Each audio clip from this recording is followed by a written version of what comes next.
ಆತ್ಮೀಯ ವೀಕ್ಷಕರೇ, welcome to ಆರಾಧ್ಯಾಸ್ TV. ನಾನು ನಿಮ್ಮ ಸುನೀಲ್ ಆರಾಧ್ಯ. ಬಂಧುಗಳೇ, ಇದೇ ಮೊದಲ ಬಾರಿಗೆ ಚಿಕ್ಕಬಳ್ಳಾಪುರದ ಬಾಪೂಜಿ ನಗರದಲ್ಲಿ ಕ್ರೀಡಾ ಚಟುವಟಿಕೆಯೊಂದನ್ನು ಆಯೋಜಿಸಲಾಗಿದೆ. ಜೈ ಭೀಮ್ ಬಾಯ್ಸ್ ವತಿಯಿಂದ ಮೊದಲ ವರ್ಷದ ಹೊನಲು ಬೆಳಕಿನ ವಾಲಿಬಾಲ್ ಪಂದ್ಯಾವಳಿಗಳನ್ನು ಏರ್ಪಡಿಸಲಾಗಿದೆ. ಈ ಪಂದ್ಯಾವಳಿಗಳು 20-21ನೇ ತಾರೀಕು 2 ದಿನ ನಡೆಯಲಿದ್ದು, ಪ್ರತಿಷ್ಠಿತ 25 ತಂಡಗಳು ಸ್ಪರ್ಧೆಯಲ್ಲಿ ಭಾಗವಹಿಸಲಿವೆ. ಪಂದ್ಯದಲ್ಲಿ ಗೆದ್ದ ಮೊದಲ ವಿಜೇತರಿಗೆ 30,000 ಹಣದ ಪಾರಿತೋಷಕದೊಂದಿಗೆ ಟ್ರೋಫಿಯನ್ನು ನೀಡಲಾಗುವುದು. ಎರಡನೇ ವಿಜೇತರಿಗೆ 20,000ದೊಂದಿಗೆ ಟ್ರೋಫಿಯನ್ನು ನೀಡಲಾಗುವುದು. ಮೂರನೇ ವಿಜೇತರಿಗೆ 10,000 ಹಣದೊಂದಿಗೆ ಟ್ರೋಫಿಯನ್ನು ನೀಡಲಾಗುವುದು ಎಂದು ಆಯೋಜಕರಾದ ಸಾಗರ್ ಅವರು ತಿಳಿಸಿದರು. ಇನ್ನು ಕಾರ್ಯಕ್ರಮದ ಉದ್ಘಾಟನೆಗೆ ಪಂಚಗಿರಿ ದತ್ತಿ ಸಂಸ್ಥೆಯ ಚೇರ್ಮನ್ರಾದ ಶ್ರೀಯುತ ನವೀನ್ ಕಿರಣ್ ರವರು ಆಗಮಿಸಿ ಎಲ್ಲ ಕ್ರೀಡಾಕಾರರಿಗೆ ಶುಭ ಹಾರೈಸಿದ್ದೇ ಅಲ್ಲದೆ, ಬಾಪೂಜಿ ನಗರದಲ್ಲಿ ಈ ರೀತಿಯ ಕ್ರೀಡಾ ಚಟುವಟಿಕೆ ಆಯೋಜನೆಗೊಂಡದ್ದು ನನಗೆ ಅತೀವ ಸಂತೋಷ ತಂದಿದೆ ಎಂದು ಹರ್ಷ ವ್ಯಕ್ತಪಡಿಸಿದರು. ಪಂದ್ಯಾವಳಿಗಳ ಪ್ರಾರಂಭದಲ್ಲಿ ಮಾನವ ಹಕ್ಕುಗಳ ಕಮಿಟಿ ರಾಜ್ಯಾಧ್ಯಕ್ಷರಾದ ಶ್ರೀಯುತ KR ಅಜಯ್ ಕುಮಾರ್ ರವರು ಮತ್ತು ವಾರ್ಡಿನ ಮುಖಂಡರಾದಂತಹ ಗೋವರ್ಧನ್ ರವರು, ಸಾಗರ್, ಶಿವ, ಪವನ್, ವೈಭವ್, ಶ್ರೀನಿವಾಸ್, ವೆಂಕಿ ಎಲ್ಲರೂ ಸೇರಿ ಸ್ಪರ್ಧಾಳುಗಳಿಗೆ ಹಸ್ತಲಾಘವ ಮಾಡಿ ಪಂದ್ಯಕ್ಕೆ ಪ್ರೇರೇಪಿಸಿದರು. ಇವತ್ತು ಹೊನಲು ಬೆಳಕಿನ ವಾಲಿಬಾಲ್ ಪಂದ್ಯಾವಳಿ, ಅದರಲ್ಲೂ ಮೊದಲನೇ ವರ್ಷದ್ದು. ಕ್ರೀಡೆಗೆ ಹೆಸರುವಾಸಿಯಾಗಿರುವಂತಹ ವ್ಯಕ್ತಿ ಚೇರ್ಮನ್ರು, ಏನೇ ಹೇಳಕ್ಕೆ ಬಯಸ್ತೀರಾ ಸರ್?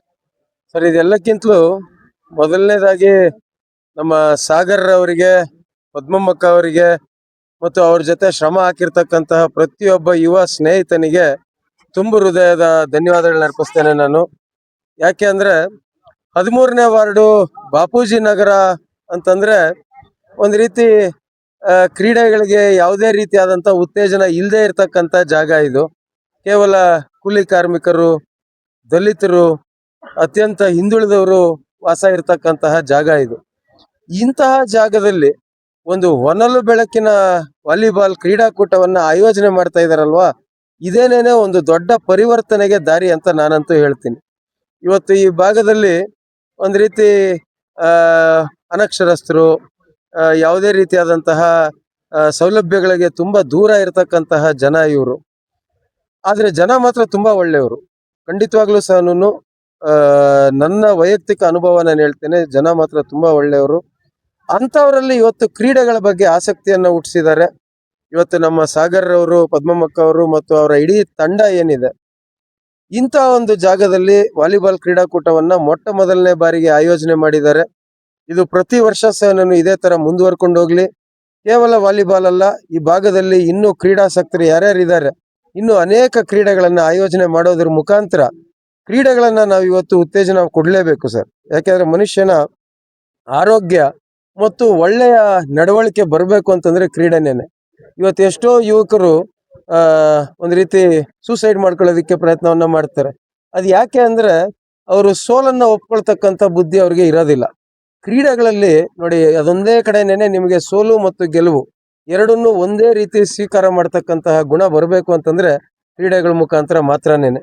ಸೊ ಅದು ನಮ್ಮ ಯುವಕರಲ್ಲಿ ಹೆಚ್ಚು ಕ್ರೀಡೆಗಳನ್ನ ನಾವು ಉತ್ತೇಜನ ಕೊಟ್ಟಿದ್ದೇ ಆದ್ರೆ ಒಂದ್ ರೀತಿ ಆರೋಗ್ಯಕ್ಕೂ ತುಂಬಾ ಒಳ್ಳೆಯದು, ಜೊತೆಗೆ ಮಾನಸಿಕವಾಗಿ ತುಂಬಾ ಒಳ್ಳೆಯ ದೃಢತೆಯನ್ನ ಕಾಪಾಡ್ಕೊಳ್ಳೋದಕ್ಕೆ ಸಾಧ್ಯ ಆಗ್ತದೆ.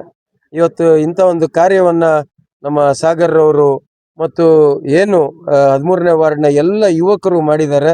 ಅವರಿಗೆ ತುಂಬ ಹೃದಯದ ಧನ್ಯವಾದಗಳನ್ನ ಅರ್ಪಿಸ್ತೇನೆ ಸರ್. ಏನಿಲ್ಲ, ಯಾವಾಗಲೂ ಡೈಲಿ ಪ್ರಾಕ್ಟೀಸ್ ಮಾಡ್ತಾ ಇದ್ರು. ಆಮೇಲೆ ಫೆಡ್ಲೈಟ್ ಹಾಕ್ಸ್ಕೊಂಡ್ವಿ.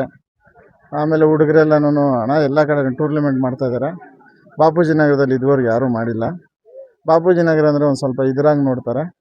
ಆದರೆ ನಾವು ಒಂದು ಸತಿ ಫೆಡ್ಲೈಟ್ಸ್ ಮಾಡೋಣ ಅಂತೇಳಿ ಎಲ್ಲ ಹುಡುಗರು ಕೂತ್ಕೊಂಡು ನಾವೆಲ್ಲ ಮಾತಾಡ್ಕೊಂಡ್ವಿ. ಅದರಿಂದ ನಮ್ಮ ಹುಡುಗರು ಯಾಕೆ ಯಾವುದರಲ್ಲೂ ಕಡಿಮೆ ಇಲ್ಲ. ಗೇಮಲ್ಲೂ 2-3 ಟೂರ್ನಮೆಂಟ್ ಗೆದ್ದರು. ಮಂಚನಬಾಲಿಯಲ್ಲೊಂದು, ಆಮೇಲೆ ನ್ಯೂ ಮಿಡ್ಲ್ ಸ್ಕೂಲ್ ಹತ್ರ ಒಂದು 2 ಮ್ಯಾಚರಲ್ಲೂ ವಿನ್ನರ್ಸ್ ಆದರು.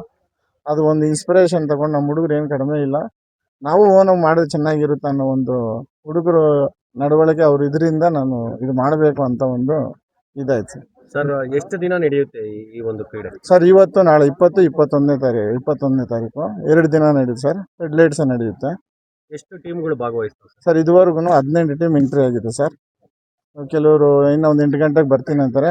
ಹೆಚ್ಚು ಕಡಿಮೆ ಒಂದು 20ರಿಂದ 25 ಟೀಮ್ ಎಂಟ್ರಿ ಆಗುತ್ತೆ. 2 ದಿನ ಸೇರಿ 25 ಟೀಮ್ ಆಟ ಆಡುತ್ತೆ ಸರ್. ಮೊದಲನೇ ಬಹುಮಾನ ಏನಿಟ್ಟಿದೆ ಸರ್? 30,000 plus trophy.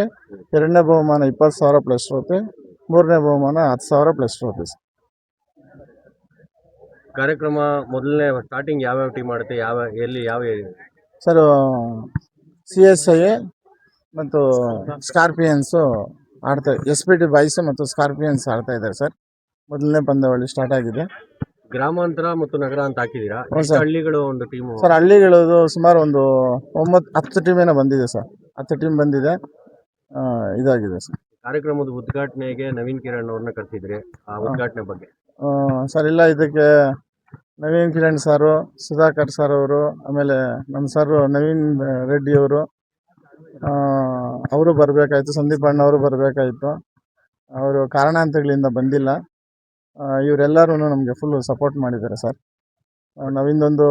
ಈ ಒಂದು ಪಂದ್ಯಾವಳಿ ಇದರಾಗಿ ಇಷ್ಟೊಂದು ವಿಜೃಂಭಣೆಯಿಂದ ಇಷ್ಟು ಚೆನ್ನಾಗಿ ನಡಿಬೇಕಂತೇಳಿದ್ರೆ ನವೀನ್ ರೆಡ್ಡಿ ಅವರು, ಸುಧಾಕರ್ ಅವರು, ನವೀನ್ ಕಿರಣ್ ಅವರು, ಸಂದೀಪ್ ರೆಡ್ಡಿ ಅವರು, ಆಮೇಲೆ ನಮ್ಮ ಜನಾಂಗದ ನಾಯಕರಾದಂಥ ಜೆ ನಾಗರಾಜ್ ಅವರು, ಮಾಜಿ ನಗರಸಭಾ ಉಪಾಧ್ಯಕ್ಷರು, ಆಮೇಲೆ ಭಾಷಾ ಅವರು, ಇವರೆಲ್ಲ ಸಹಕಾರದಿಂದ ಇಷ್ಟು ದೊಡ್ಡ ಮಟ್ಟಕ್ಕೆ ಇದು ನಡಿಬೇಕಂದ್ರೆ ಅವರೆಲ್ಲ ಸಹಕಾರ ಪ್ರೋತ್ಸಾಹ ತುಂಬ ಹೆಚ್ಚಾಗಿದೆ ಸರ್. ಏನನ್ಸುತ್ತೆ ಸರ್, ಮೊದಲನೇ ವರ್ಷ ನಡೆಸ್ತಾ ಸರ್ ನಮಗೊಂಥರ ಹೆಮ್ಮೆ ಆಗ್ತಾಯಿದೆ sir.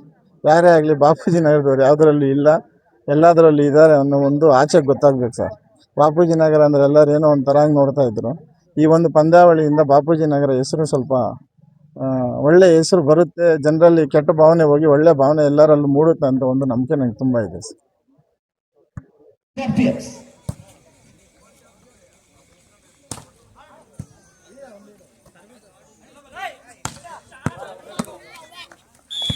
In favor of SPT box.